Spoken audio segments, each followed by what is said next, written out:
Hello friends, welcome. ഇന്ന് തണ്ണിമത്തൻ വെച്ചൊരു സ്മൂത്തി ഉണ്ടാക്കാം. ഇതിലേക്ക് നമുക്ക് നട്ട്സും ഡേറ്റ്സും ഒക്കെ ഇടാം. തണ്ണിമത്തൻ്റെ തൊലിയെല്ലാം കളഞ്ഞ് മാറ്റിയെടുത്തിട്ടുണ്ട്. ചെറിയ പീസാക്കി മാറ്റി വെച്ചിട്ടുണ്ട്. പിന്നെ ആൽമണ്ട്സ് ഒന്ന് ചെറുതായിട്ട് നുറുക്കിയെടുത്തത്, ഒരു ഡേറ്റ്സ് ചെറുതായിട്ട് അരിഞ്ഞത്, കുറച്ച് കാഷ്യൂ നട്ട്സും കൂടി ചെറുതാക്കി നുറുക്കിയെടുത്തതുണ്ട്. ഇത്രയും സാധനങ്ങൾ വെച്ചുണ്ടാക്കാം. ആദ്യം മിക്സിയുടെ ഒരു ജാറിലേക്ക് തണ്ണിമത്തൻ ഇട്ടിട്ട് ഇതിലേക്ക് 1 ഗ്ലാസ് പാല് ചേർക്കാം. ഫ്രിഡ്ജിൽ നിൽക്കുന്ന തണുത്ത പാൽ തന്നെ ഒഴിക്കാം. ഇതിലേക്ക് നട്ട്സ് ഓരോന്നായിട്ടൊന്നും ഇടാം. ആൽമണ്ട്സും കാഷ്യൂ നട്ട്സും ഇടുന്നുണ്ട്. ഇതിലേക്ക് ഡേറ്റ്സ് അരിഞ്ഞതും കൂടി ഇടാം.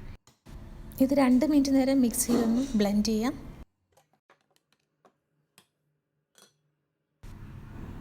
ഇനി ഇതൊരു പാത്രത്തിലേക്ക് മാറ്റാം.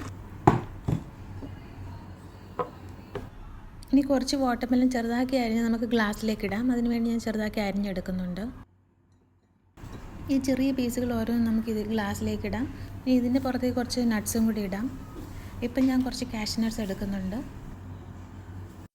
ഈ റെസിപ്പി എല്ലാവരും വീട്ടിൽ ട്രൈ ചെയ്ത് നോക്കണം. ലൈക്ക് ചെയ്യാനും കമൻറ്റ് ചെയ്യാനും ഷെയർ ചെയ്യാനും മറക്കല്ലേ.